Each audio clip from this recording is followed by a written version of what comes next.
right, you're on to Hard Facts on 92.3 Nigeria Info. 8 minutes gone past 4. My name is Constance Mega. All right, so let's talk about the issue of insecurity, or should I call it criminality, actually. Okay, so some months ago or some weeks ago, the slaughter market was demolished, if you remember. And of course, the River State governor explained why the state government decided to demolish that particular abattoir, Oginigba abattoir actually, but we all know it as slaughter market. So the reason he gave was because there was incessant cases of kidnapping, armed robbery, rape activities within the market. All right? So this has happened, and it is expected, naturally, that once the governor has, or the government has demolished and done this part, all right, usually people would say, oh, what is the government doing to ensure that criminality is curbed? What is the government doing? Now, they've done something to curb criminality. They felt, okay, let's get this market off this place. Let's bring down the shanties. Let's bring down all those buildings where the criminals go to hide, where they stay to sell their drugs, to sell their guns, or whatever they sell there. And they've brought down the structures. All right, so we're expecting it's going to be, a breath of fresh air at last. Not just looking at the place. I remember that market used to be very dirty. But at least for people who ply that route, in the evenings especially, we expect that nobody would say, oh, they snatched my phone, oh, some guys waylaid me, and all that stuff. But earlier today, there was a report, where people were talking about how they've continued to experience these guys who would, mostly market women actually, they would say on their way home after they've closed for business, the guys would hold them maybe inside the tricycle, the keke napep, yeah, that's the word, keke napep, and then they would say, give us something, they've demolished where we used to stay, we don't have anything we're doing now, so find us something, and all that. So the thing, bottom line is that people are still being waylaid around the Slaughter-Oginigba area. Anyway, earlier on I spoke with the police PRO, and he said we are not aware that there is continued criminality in that area. We took drastic measures the last time, we did everything to ensure it does not continue. But if there's continued criminality in that place, we're not aware. Anyway, I have someone I'll be speaking with via telephone actually to give us an idea of how stuff like this can actually be curbed. I have Mr. Mike on the phone with me.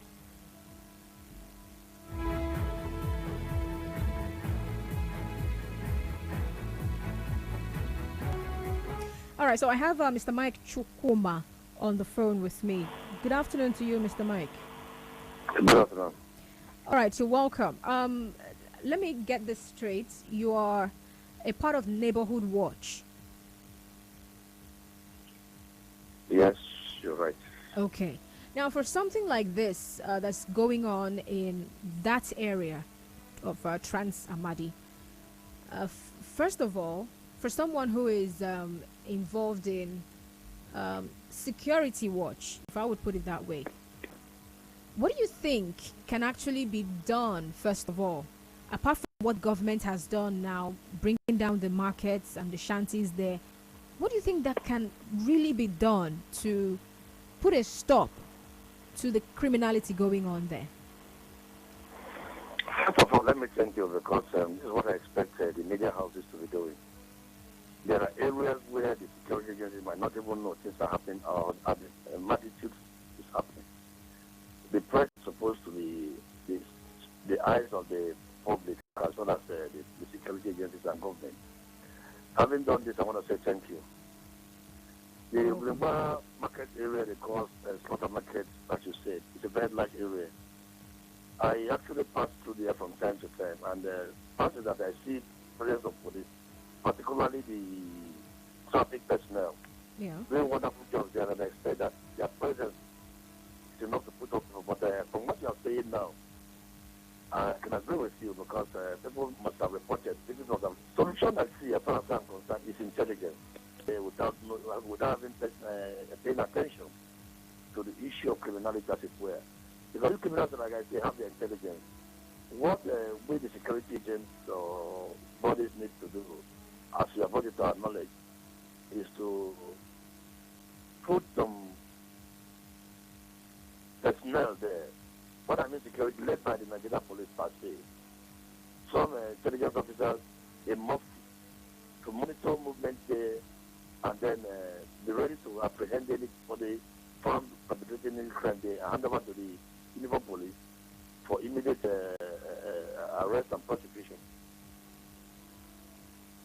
Okay, so that's one thing that you're looking at should be done. Yes, we have got it notice of the security agencies, and I'm happy about it. And to be candid to you, like you're saying, I will hide this to the Commissioner of Police so that there won't be any clash of security agents or bodies when they post people there. But they can monitor the area and then ensure that these hoodlums are tracked down. Once 1, 2, or 3 of them are tracked down, and the public is publicized, what have to say to that is because one thing is that they are unknown because they're mostly nobody knows them.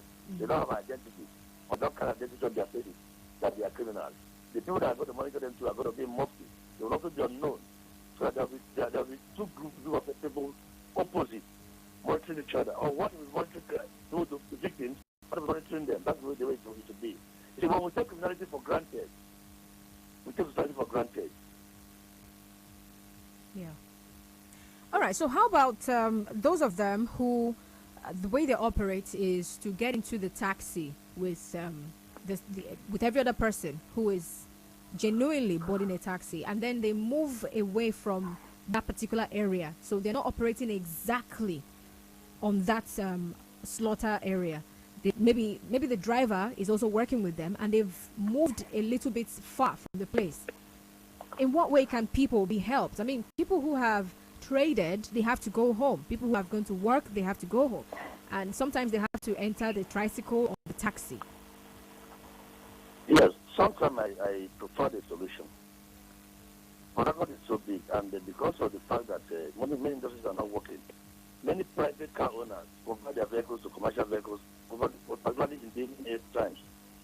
I am saying that I have a solution that taxis, tricycles,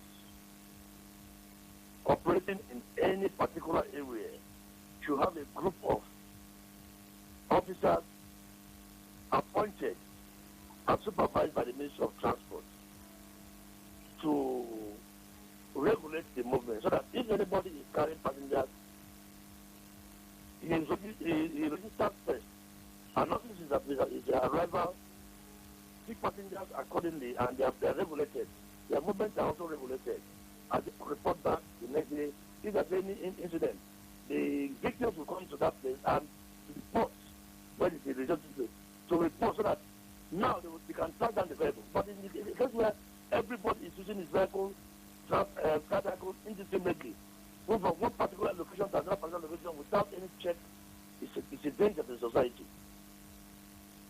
So how about, because I know that some areas, the government banned, not just some areas, I think all over Port Harcourt, keke is actually banned from 7 p.m. But you also find out that that's not what's happening. You go on some parts, especially the areas where they have been banned from operating, you still see them at that time, from 7 p.m. till about 9, 10, they're still on the road. And there are security personnel on the road, there are policemen on the road who also see these guys. Yes, thank you very much. Implementation has always been a problem of society.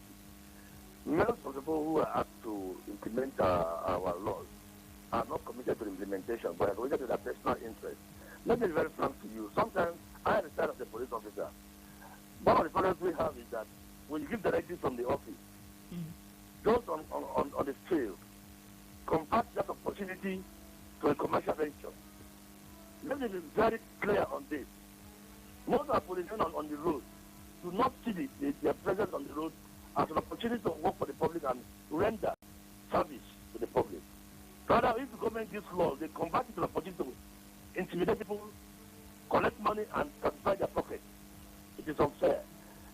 have said is quite correct. I also see it much of the living, but sometimes you overtake. It's like you're monitoring even of the institution from where you start out. The fact is that most of the police officers on ground do not see the communities they are policing as their own, as stakeholders. Why is this so? Because most of them are not that the people who don't think they should not police the area, but it's emphasis on given to the police who are posted to the tendency of abuse. However, I think localized security dedicatedly posted to certain areas as observed will bring some changes or reduce such crime rates by making sure that they implement it to the satisfaction of the communities and people living within the communities and in those areas. Now, when we talk about criminality, it's not something that's perpetuated by aliens. It's actually something that human beings like us do. The young men who are attacking people